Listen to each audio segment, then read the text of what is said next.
নমস্কার বন্ধুরা, SB academic সেন্টারের প্রত্যেকটা ছাত্রছাত্রীকে স্বাগত।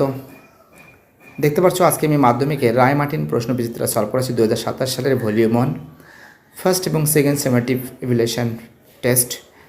খুবই গুরুত্বপূর্ণ। তো দেখো, এগুলো থেকে কিন্তু তোমাদের প্রচুর প্রশ্ন কমন আসবে। ইতিহাস, ওকে, দেখতে পাচ্ছ তোমরা সরাসরি তুলে ধরা হয়েছে এসবি একাডেমিক সেন্টারে। দেখতে পাচ্ছ তোমাদের আজকে পেজ নাম্বার 232 নম্বর পেজটা সলভ করে দেওয়া হচ্ছে।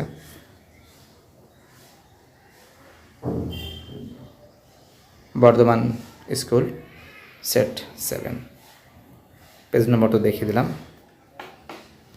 চলো প্রথম প্রশ্ন 1.1-এ দেখো, প্রথমে একে বলেছে সঠিক উত্তরটি বেছে নাও। 1.1-এ হিস্ট্রি ফ্রম বিলো প্রবন্ধটি লিখেছেন অ্যান্সার হবে ইপি থামসান। 1.2-তে বাংলার প্রথম রাজনৈতিক পত্রিকা ছিল সোমপ্রকাশের সম্পাদক কে বলো তো? তোমরা জানো যে সোমপ্রকাশ পত্রিকার সম্পাদক কিন্তু দ্বারকনাথ বিদ্যাভূষণ। ঠিক আছে, সোমপ্রকাশ পত্রিকার সম্পাদককে তোমরা জানো যে সোমপ্রকাশ পত্রিকার সম্পাদক কিন্তু দ্বারকনাথ বিদ্যাভূষণ। 1.3-তে ভারতের পাশ্চাত্য শিক্ষার ম্যাগনা কাটা বলা হয়, অ্যান্সার উডের ডেসপ্যাচকে কিন্তু ভারতের পাশ্চাত্য শিক্ষার ম্যাগনা কাটা বলা হয়। 1.4-এ কলকাতা বিশ্ববিদ্যালয়ের প্রথম উপাচার্যকে তোমরা জানো উইলিয়াম কোলভিন। কলকাতা বিশ্ববিদ্যালয়ের প্রথম উপাচার্য কে ছিলেন তোমরা জানো? William Colvin. দেখো প্লিজ চ্যানেলটাকে সাবস্ক্রাইব করো, তোমাদের সাপোর্ট আমার একান্তই খুবই দরকার বলে আমি মনে করি। 1.5-এ কেঞ্চিত পথিকেন ছদ্মনাম গ্রহণ করেন দীনবন্ধু মিত্র। 1.6-এ এশিয়াটিক সোসাইটি প্রতিষ্ঠিত হয় 1784 খ্রিস্টাব্দে। 1.7-এ মুন্ডা বিদ্রোহের নেতা ছিলেন অ্যান্সার বিরসা মুন্ডা। 1.8-এ মেদিনীপুরের লক্ষ্মীবাই বলা হয় রানী শিরোমণিকে বলা হয়। 1.9-এ ফরাজি কথার অর্থ কী? ইসলাম নির্দিষ্ট বাধ্যতামূলক কর্তব্য। 1.10 বঙ্কিমচন্দ্রের আনন্দমঠ উপন্যাসে কোন বিদ্রোহের উল্লেখ পাওয়া যায়? সন্ন্যাসী ফকির বিদ্রোহের। দেখতে পাচ্ছ? চলো এবার দেখো বিভাগ খ সলভ করাচ্ছে আস্তে আস্তে। বাবা দাঁড়াও, ভুল হয়ে যাওয়ার চান্স বেশি। হ্যাঁ ঠিক আছে, বিভাগ খ 1 × 6 6 নম্বর থাকবে। চলো 1.11 ভারতের জাতীয় মহাকাশখানা কোথায় অবস্থিত? তোমরা জানো যে নতুন দিল্লিতে, নিউ দিল্লি। বা সরকারি নথিপত্র কোথায় সংরক্ষণ করে রাখা হয়? নয়াদিল্লিতে, নতুন দিল্লি যাকে বলে মহাকাশখানা সংরক্ষিত করা হয়, যেটা নতুন দিল্লিতে অবস্থিত। 2.12 জীবনস্মৃতি কার লেখা? তোমরা জানো রবীন্দ্রনাথ ঠাকুরের আত্মজীবনীমূলক গ্রন্থ। ঠিক আছে। চলো এবার আমি 2.2-তে ঠিক না ভুল এটা নির্ণয় করাবো। 2.1-এ কলকাতা মেডিকেল কলেজ প্রতিষ্ঠিত হয় 1857 সালে। না দেখো, এটা ভুল আছে। তোমরা জানো কলকাতা মেডিকেল কলেজ কিন্তু 1835 সালে প্রতিষ্ঠিত হয়। 2.22 সতীদাহ প্রথা রদ করেন লর্ড ডালহৌসি। তো দেখো, সতীদাহ প্রথা রদ করেন লর্ড ডালহৌসি হবে না। তোমরা জানো 1829 সালে regulating act 17 Lord William Bentinck এর সাহায্যে রাজা রামমোহন রায়। তোমরা জানো রাজা রামমোহন রায় কিন্তু প্রচুর লড়াই করেছিল সতীদাহ প্রথা বন্ধের জন্য, যদিও অবশেষে কিন্তু সাকসেসফুল হয়েছিল। তোমরা জানো 1829 সালের 17 নম্বর রেগুলেটিং অ্যাক্টের মাধ্যমে কিন্তু 100% সাকসেসফুল হয়েছিল। তাকে জীবনে অনেক কষ্ট সহ্য করতে হয়েছে। 2.3-তে নিম্নলিখিত বিবৃতিগুলির সঙ্গে সঠিক ব্যাখ্যাটি নির্বাচন করো। 2.31 সন্ন্যাসী ফকির বিদ্রোহ বাংলার ব্রিটিশ শাসনকে প্রতিরোধ করতে চেয়েছিল। এবং ব্যাখ্যা 1 বাংলা সন্ন্যাসী ফকির সম্প্রদায় বিধর্মী খ্রিস্টান ও ইংরেজ শাসন মেনে নিতে প্রস্তুত ছিলেন না।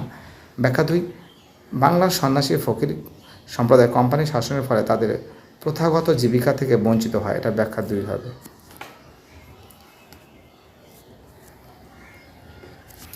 2.32-তে ওয়াহাবি আন্দোলন ছিল একটি ধর্ম সংস্কার আন্দোলন। ব্যাখ্যা 1 এই ছিল হিন্দু বিরোধী আন্দোলন।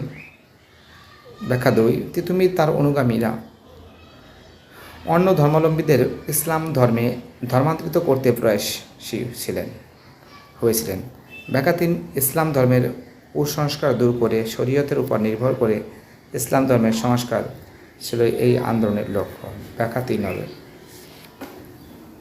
ব্যাখ্যা কী হবে? ব্যাখ্যা 3 হবে।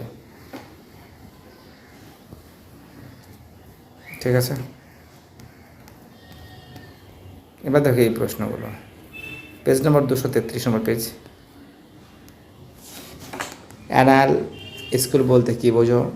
নববঙ্গ কাদের বলা হয়? হিন্দু পেট্রিয়ট পত্রিকার কী কী বিষয় তুলে ধরা হয়েছে? তোমার সম্পূর্ণ ভিডিওটা দেখে দেখো, আমি কিন্তু এগুলো অ্যান্সার বলে দেবো। দামিনী কৌ বলতে কী বোঝো? ফরাজি আন্দোলনের সূত্রপাত কে করেছিল? আন্দোলনের লক্ষ্য কী? দেখো এখানে যে প্রশ্নগুলো আছে এই প্রশ্নগুলো কিন্তু তোমাদের সামনে কিন্তু আমি ফটাফট করে তুলে ধরবো। অ্যানাল স্কুল বলতে কী বোঝো? তোমরা জানো বিংশ শতকের প্রথমার্ধে 1929 সালে ফ্রান্সে মার্স ব্লস ও লুসিয়েন ফিবারের নেতৃত্বে একদল ঐতিহাসিক উদ্যোগে নতুন ইতিহাস চর্চার শুরু হয়, তাকে অ্যানাল স্কুল বলা হয়।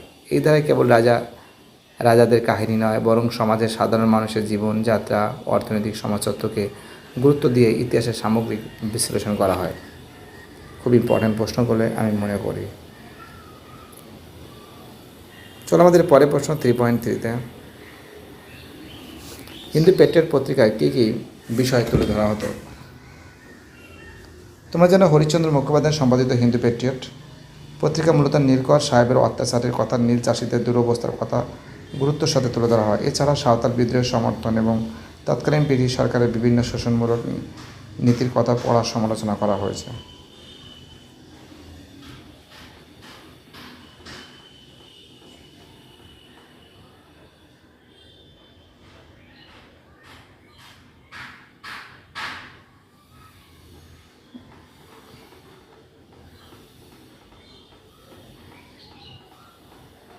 পরের প্রশ্ন 3.4-এ দামিনী কৌ কথা বলতে কী বোঝো? দেখো তোমরা জানো দামিনী কৌ কথার অর্থ কী?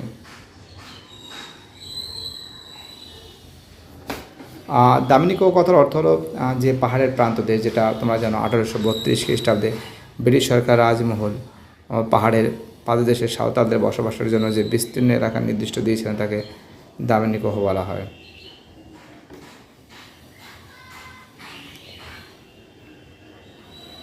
চলো আমাদের পরের প্রশ্ন 3.5-এর প্রশ্ন।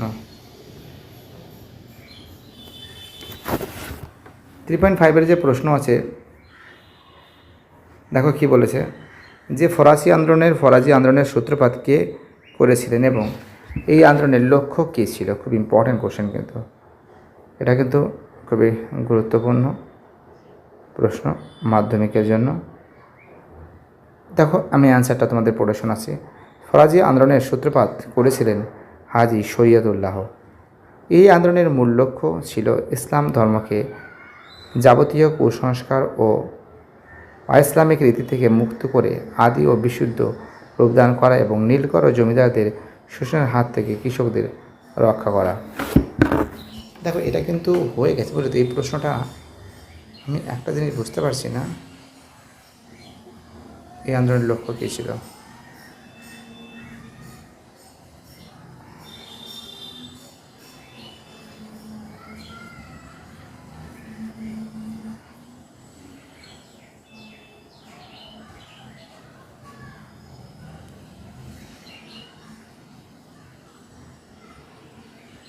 ভিডিওটি দেখার জন্য সবাইকে অসংখ্য ধন্যবাদ জানাই, তোমাদের সাপোর্ট, তোমাদের ভালোবাসা পাওয়ার জন্য।